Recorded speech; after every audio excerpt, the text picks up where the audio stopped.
Hi, welcome back to Project Overflow. I'm really excited this week because we've got lots of questions that have come in and we'd love to share it with you. How have you been, Zuan, after 1 week? Wow, I am actually very excited, Yeah. right? Because like Eugene said, we've received a lot of questions that I am also interested to know what the answer is.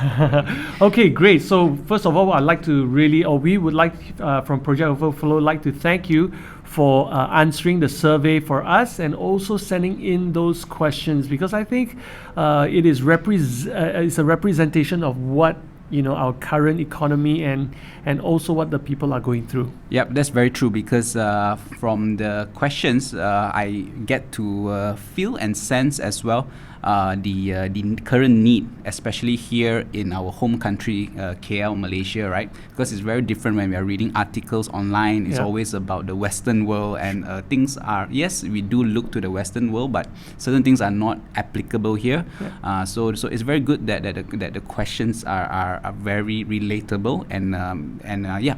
So that is what I feel. So fantastic. Just for you who are new to the channel, welcome to Project Overflow. Okay, so why we started this channel is because we really wanted to share some of our own experiences, but also the journey of now moving from a place of survival into overflow and why that is so important. And the reason for that is because when we're in survival mode, we're actually just struggling to make ends meet. All right, and getting into overflow means we're able now to have access to be able to do the projects that we would like to do. For example, Zuan, maybe share with us what are some of the projects that if when you have the extra funds, what would you be like? What would you like to be doing? Oh, honestly, I will retire now and open a cafe. Okay. I'll open a cafe to serve pastries, freshly baked pastries, and fresh coffee every day. Okay. So what's stopping you from doing that? Come on. Ah, man, yeah. My assignment. That is for another topic. But what's stopping me from that is because I feel that it's a business and it's not as ideal as because I also started a few businesses. That's the most ideal. I just start a business, pump money in, and things will work well, right? But based on experience as well, is not as simple as that. There's so many things to take into account. Yeah, that's right. So as for myself as well, I've been in business myself and also have failed in my businesses, but definitely there are very important aspects of learning that we can gain from and also share from our experiences. Yep. Right? So let's go into answer one of the largest, in terms of the survey that we did, one of the largest question or aspect of money that people are looking at is actually managing investment, okay, to build a passive income. I think that is the category that we want to look at. So some of the questions came in to say what is the fastest way to make passive income, things like is there a safe platform out there that you can use? Well, I think there are many out there that we can talk about, but the very first one that I want to talk about is actually also the quickest and the fastest way you can activate your investment that will make you money. You want to know about that? What, money game? No, not money game. Bitcoin? No, not Bitcoin. MLM? No, not MLM. Starting a business? Oh, definitely not starting a business. I don't know. What is it? Great. Tell me. I also want. All right. So let me share this a tip. Okay, that many years ago my mentor taught me this. Right. So my mentor actually said that the fastest way to start growing your investment portfolio or your money tree, so to speak, would be to manage your current finances. Okay, to make sure that you are actually managing your money that you already have or are making. Okay, for example, if today you are working in McDonald's, let's say, right, and you're making what, 6.50, 7 ringgit an hour, plus minus, and if you're making that kind of money, will you still be able to get hit? The answer is yes.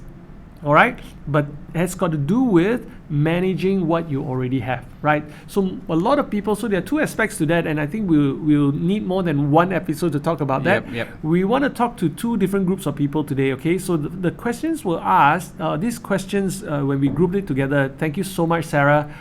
Sarah is behind the scenes, she's our producer, and she's grouped the questions together.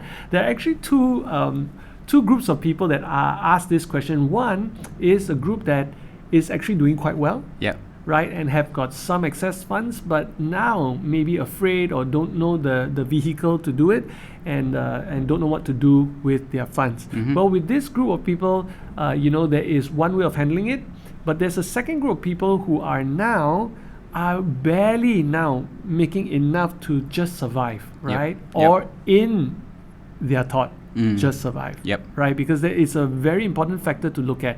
So we will deal with that separately, but definitely now we'd like to deal with the first group, those who are, you're probably in your M40 group of people. So if you don't know what M40 is actually people who are in the middle class, right? And that you have enough, you have some savings, but it's not enough to retire, like what Zuna was saying. So and start a cafe or whatnot, right? So if you are in that group, then definitely look at these few things, okay? So the first one that you need to look at is you're probably making quite good a salary or income. You might be working for someone, you might also be a business person owning a small business or a small to medium business that is making you income anywhere between 10 to 20,000 ringgit or so. Okay, so we call that the M40, right, and above, right? So if you're in that region and you're still finding it difficult,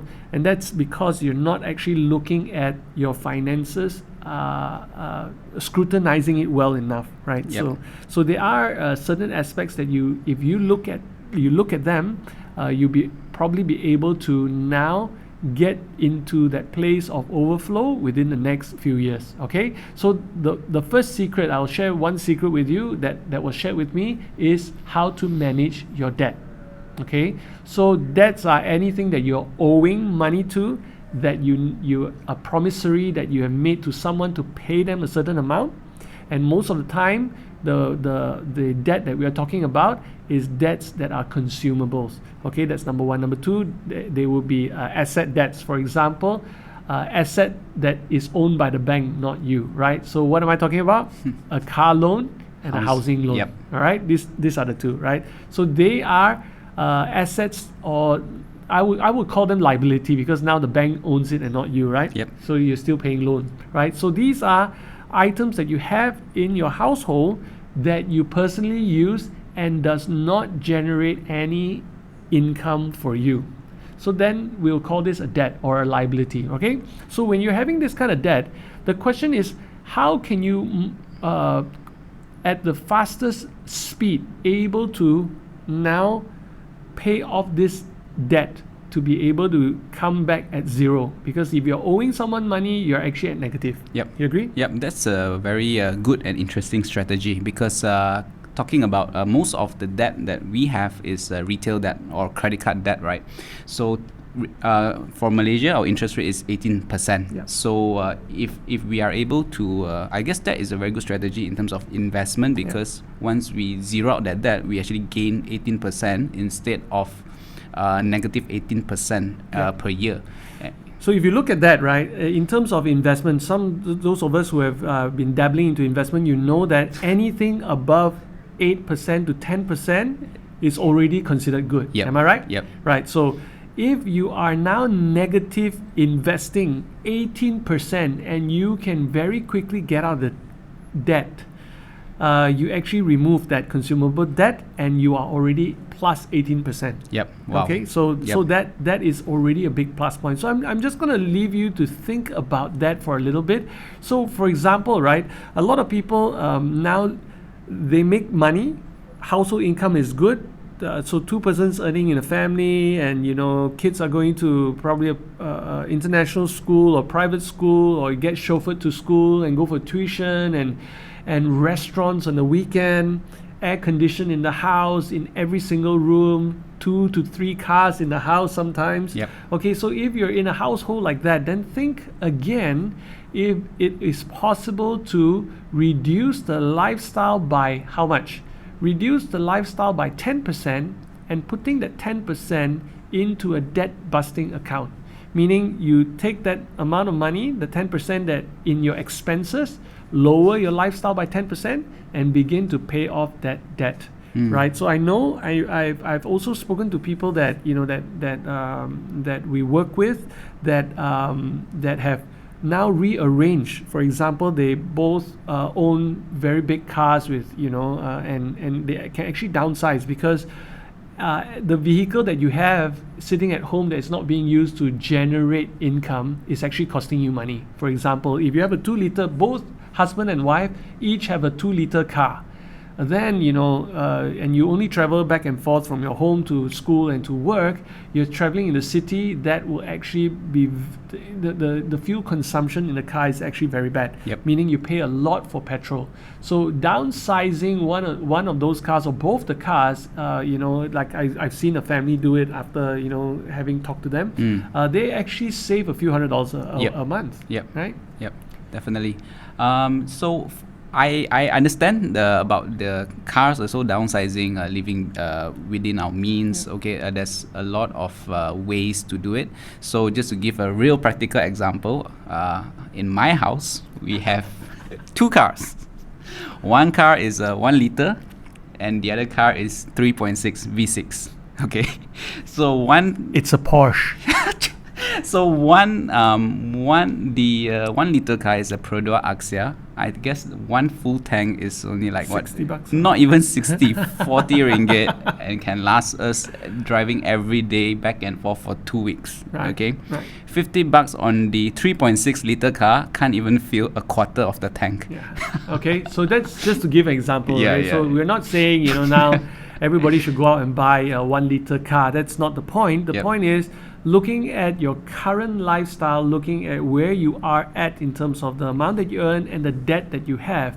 Start a debt busting account that will now speed up the process of paying through that debt quickly.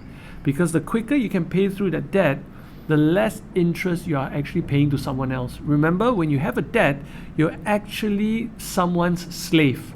Okay, you're a slave to the master, and the master is now charging you an interest on the money that they've loaned to you. All right, so if you look at it that way, then you want to be no man's debtor, because especially for consumer debt, it's different when we're talking about a business debt, because if you're using debt to make more money that can cover the debt and give you a surplus, that's a different story. Okay, so but that's for another day. Yep. Okay, today we're actually talking about people's personal lives and how do you make good investment decision. The best investment decision that I can tell you, the first one is start a debt busting account. All right, that means put aside 10% from your lifestyle. For example, I've shifted from drinking coffee in all this international coffee chain to actually making coffee myself, right? Okay, so it makes a lot of difference, and in fact the quality of coffee is much better. Yep. All right, so it's not a lot more work or anything like that. In fact, I'm enjoying the coffee that I have in probably 1/8 of the price. Okay, so things like that, little things that we can do like that would help in reducing that lifestyle expense, so that you can put it into your debt busting account and start reducing the number of years that you're paying interest on. Yep. Does it make sense? Yep. Yeah. So that's a very, very good strategy. Immediately plus 18%. Exactly. Right.